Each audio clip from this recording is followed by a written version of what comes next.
Il y a 2 jours, c'est dans un studio de danse, dans le 20e arrondissement de Paris, que la chanteuse Shaim avait donné rendez-vous à Nikos. Bonjour.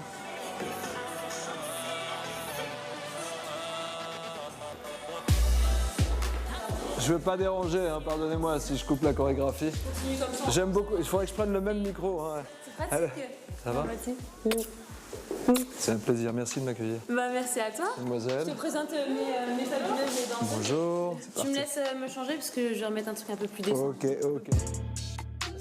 La chanteuse, qui prépare son nouvel album prévu pour cet été, répète ici les chorégraphies qui accompagnent ses morceaux. Je prends la parole pourtant à mon tour. Et pour son premier single, intitulé Mayday, Shaim s'offre un clip à l'américaine, tourné à Los Angeles. Mayday, c'est quoi? C'est un cri de détresse. C'est un cri de détresse, c'est pas SOS. C'est pas SOS, mais parfois on a envie de crier une vérité, sa vérité, de crier au monde entier qui on est, aux gens qui vous connaissent le moins mais qui semblent en dire le plus. C'est le décalage aussi de la notoriété, ça. Oui, bien sûr. Et finalement, je l'aime ce décalage parce que j'aime être différente dans la vie de tous les jours. J'aime ne pas être moi quand je suis sur scène. J'aime avoir cette sensation que je rentre vraiment dans un personnage parce que ça me donne des ailes. À 31 ans, Shaim compte déjà plus de 10 ans de carrière, jalonnée de rencontres. Qu'il soit mentor, partenaire ou ami, elle revient sur les 5 personnalités qui ont marqué sa vie.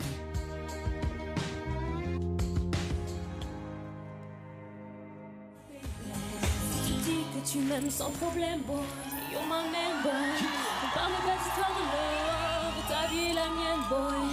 Au paradis des fous, t'es le seul, t'es mon homme, boy. 20 octobre 2005, sur le plateau du Hit Machine, Shaim a 19 ans et chante pour la première fois à la télévision. À ses côtés pour l'accompagner, il y a Camaro, un chanteur et producteur de R&B très en vue à l'époque. Vous voyez qui, là?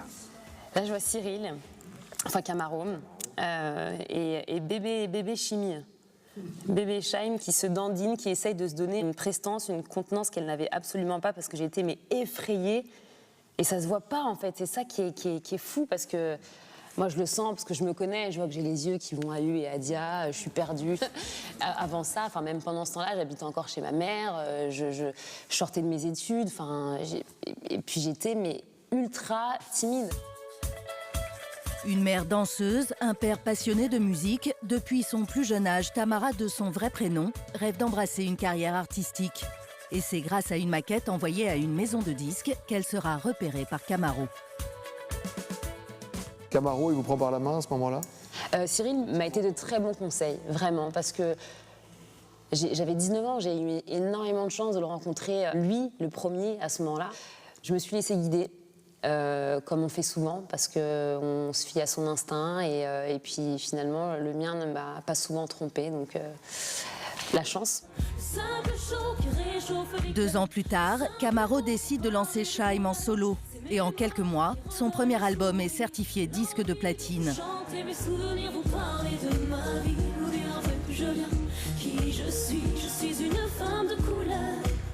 Soutenue par son mentor, Shaim se révèle en tant que chanteuse. Mais bientôt, ce sont ses talents de danseuse qu'un autre jeune homme saura mettre en lumière.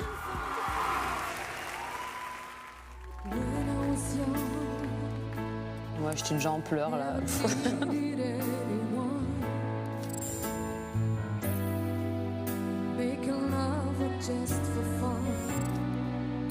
19 novembre 2011, Shaim est l'une des candidates de la 2e saison de Danse avec les stars. Ce soir-là, après 7 semaines de compétition, elle est en finale du concours et réalise sa dernière prestation avec son partenaire, le danseur Maxime de Rémez.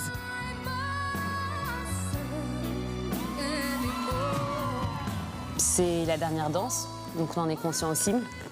La dernière fois que j'allais me retrouver dans ses bras, dans ce contexte-là, et il n'y a pas de mots en fait qui peuvent décrire ça. Tout au long de l'aventure, Maxime de Rémez la pousse à se dépasser. Dur et exigeant, c'est ainsi qu'il l'emmènera jusqu'à la victoire.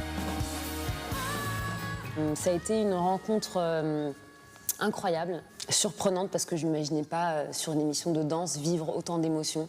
Je pense qu'aussi que je réalisais un rêve d'une certaine façon, le rêve que j'avais pas réalisé d'être danseuse, de savoir si je pouvais le faire, si j'en étais capable, si j'avais les capacités de véhiculer de vraies émotions, d'être une réelle interprète en tant que danseuse. Et je crois que d'une certaine façon, je l'ai un peu réalisé à travers cette aventure. Toujours en quête de nouveaux défis, Shy'm va aussi répondre à l'invitation d'un grand couturier français qui fera d'elle sa muse.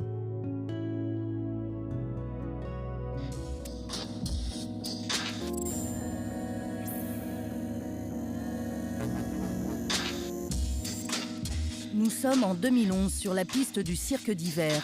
Après avoir habillé Mylène Farmer et Johnny Hallyday, le créateur Franck Sorbier choisit Shy'm pour présenter sa collection automne-hiver lors de son défilé haute couture. C'était bébé encore là. Et en fait, Franck, il a aussi un univers assez fou, assez chimérique, assez magique. Et là, il fallait que je joue un peu la Belle au bois dormant qui s'endort. Il m'a mise en scène, comme il adore faire. Et c'était un beau moment. Et c'est avec une robe signée Franck Sorbier que Shy'm crée la surprise aux Energy Music Awards. Mais c'est très intéressant l'impact que vos choix vestimentaires, artistiques peuvent avoir sur les gens. C'est-à-dire que quand vous êtes venu aux Energy Music Awards et que je vous attends sur le tapis rouge. Dites-moi, que se passe-t-il ici? Une voiture uniquement avec des filles. Mais qu'est-ce que c'est que cette tenue magnifique? Vous êtes... Ouh là là là là, Shy'm est avec nous. Et en fait, je mets juste quelques secondes à réaliser ce que c'est. Vous êtes splendide. Je ne sais plus où vous regarder. Pour la petite histoire, je devais porter une tenue, une robe peut-être un peu plus classique. Et peut-être 3 jours avant la cérémonie des Energy Music Awards, je vais voir le défilé de Franck Sorbier. Et là, je vois ces femmes sculptées sortir. Et je me dis, mais c'est pas possible, c'est ça que je veux en fait. Prévenez-moi juste la prochaine fois. Oui, dans une émission ou pas. où vous mettez une robe ou pas. Finalement, la scène des Energy Music Awards aura été importante pour vous. Parce que, en tant que chanteuse populaire, vous avez chanté avec le patron, le taulier, le chanteur populaire. Il y en a qu'un de toute façon, hein, auquel je pense. Oh là là. Mais quoi ma gueule? Qu'est-ce qu'elle a ma gueule? Quoi ma gueule? Mais qu'est-ce qu'elle a ma gueule? 26 janvier 2013, Shy'm et Johnny Hallyday interprètent en direct la chanson Ma Gueule lors de la 14e cérémonie des Energy Music Awards. Sans elle, je n'aurais jamais plané. Elle s'imagine que je voudrais plus un clou. Ma gueule a bien droit de rêver. C'est fou, hein. Mais quoi ma gueule? Mais qu'est-ce qu'elle a ma gueule?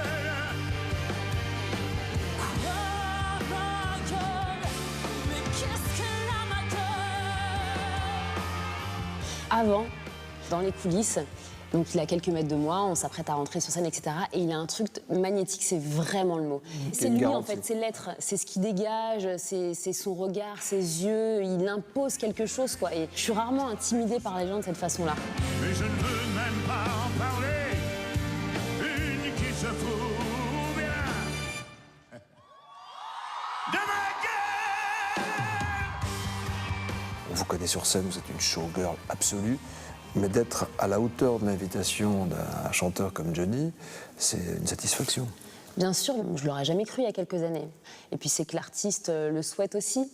Donc c'est que Johnny Hallyday, en l'occurrence, le souhaitait aussi. Il y a aussi une pression supplémentaire à se dire j'ai pas envie de le décevoir, en fait, tout simplement.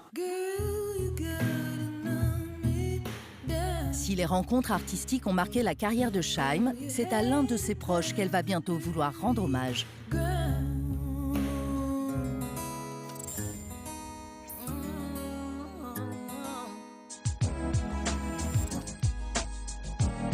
Nous sommes en 2015, sur le tournage du clip de la chanson Il faut vivre, tiré de son premier album Best Of, Shy'm invite son père à venir faire une brève apparition.